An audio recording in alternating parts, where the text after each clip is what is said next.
I wrote in Spanish every single day for 7 days straight. I genuinely thought this would skyrocket my vocabulary. But you want to know what I really think about it? It did nothing. And honestly, it was quite disappointing. But here's the interesting part. As I kept writing, I realized exactly what I was doing wrong, and more interestingly, what I needed to fix. So in today's video, let me show you what I have been doing over the course of these days, what are the mistakes I made, and most importantly, how you also can learn a lot of new Spanish vocabulary just from writing. After trying good old memorization of my vocabulary list, after trying reading, after trying a lot of Netflix in Spanish, in my quest to find fun methods of learning vocabulary, the next practice was of course writing. But it wasn't as easy as it sounds. I'm a C1 level speaker, I'm a Spanish language teacher, and now even an interpreter, and I still made mistakes with this method. So you're really going to want to hear this. For quite a lot of years, I was an avid journal writer, but I do admit lately I have dropped the ball on journaling.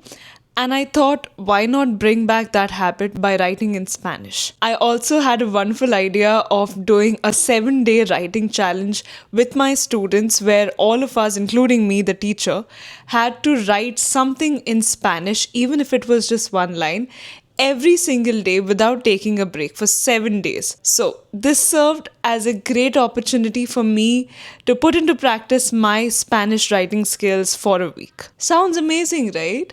Daily writing, consistency, active output. In theory, this idea sounds phenomenal. But from experience, I admit it was underwhelming. Why, you ask? Problem number one, there was no direction. My only goal was consistency. Now, don't get me wrong. I don't mean to say that consistency is not important. In fact, it still remains one of the most important factors of learning vocabulary. However, in my case, because I was so focused on just making sure that I was consistent for 7 days, I didn't pay much attention to what exactly I was writing. So I think on all days, I just ended up writing a small paragraph of what my day was like. I think it even matters when you do this because I ended up writing only before bed. So that was the most natural thing that came to me, how my day was in 3-4 lines. And the problem with this, I didn't struggle at all. Like I said, I'm a C1 level speaker, I'm a teacher, I'm an interpreter.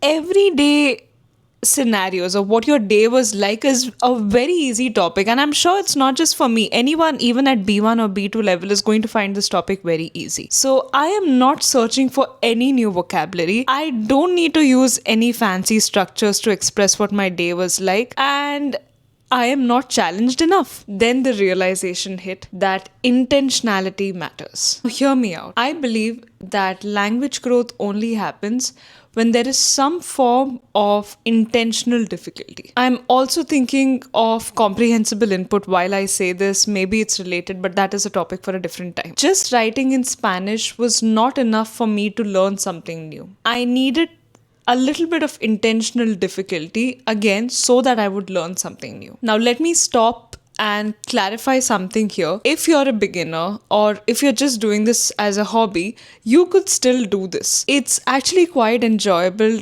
sometimes to just put down your thoughts on paper without having to think too much, especially at the end of the day. And I imagine it is still going to be very challenging for someone in A1 or even A2 to correctly write about their day. So this is challenging enough for some people. I just mean this for someone who is at an advanced level like me, or someone who wants to make a very substantial progress in vocabulary. In those cases, yes, the topics have to be a little intentional. I realize that as a teacher and interpreter, if I want to grow my vocabulary, I need to be very specific about the topics that I choose. I need to use complex structures to express my opinion, and I need to force myself to talk about the things that I don't already know how to say. This realization changed everything, and I redesigned my challenge, selecting 7 very intentional topics for me to write about in the next 7 days. Some of the topics I chose were related to my experiences like since I worked as an interpreter recently for a course on entrepreneurship, I chose entrepreneurship, I chose environment, I chose personal growth, I chose language learning, and a whole list of 7 topics that I wrote about over the next 7 days. All of these are topics that I can very comfortably express or talk about in English, but I knew I would struggle with in Spanish because of my limited vocabulary in all of these areas. This worked so beautifully because suddenly I am constantly looking up new words. I had to revisit my B2 grammar because I could actually use all those grammar structures that we were taught in B2, including a lot of subjunctives.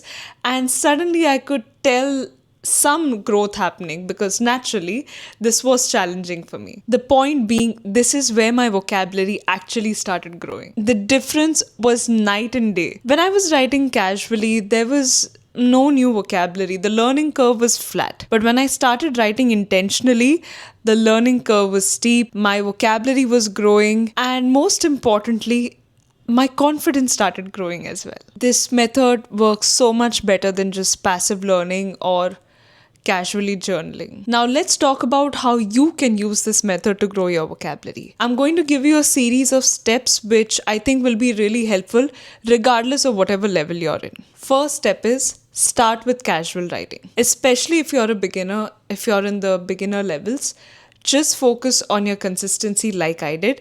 Even that is equally important. Step number 2, observe your difficulty level. If writing casually seems difficult to you, that's fine.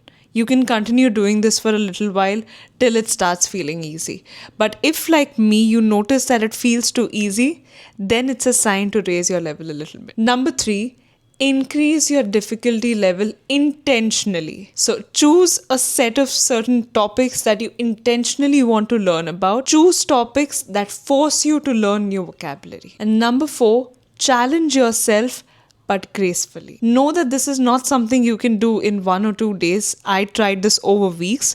So give yourself the grace and try a method out for at least 4 to 5 days before you decide to increase your difficulty level, because gaining fluency takes time. Let me also tell you 2 things that you absolutely should not do unless you want these methods to fail. Number 1 is use any form of AI to help you write. That just defeats the purpose. I can't believe I'm saying this, but do not use AI to help you write, especially while you're writing. The whole point of the challenge is for you to train your brain to think in Spanish, and using an AI bot to write for you just defeats the whole purpose. On similar lines, also, do not use a dictionary while you're writing. In case you need to look up a new word, I would say hold till you finish writing your paragraph or your content for that day, and towards the end, look up all the vocabulary that you need to do. This is actually important because the more you struggle for it, the more longer it will help you retain that. Because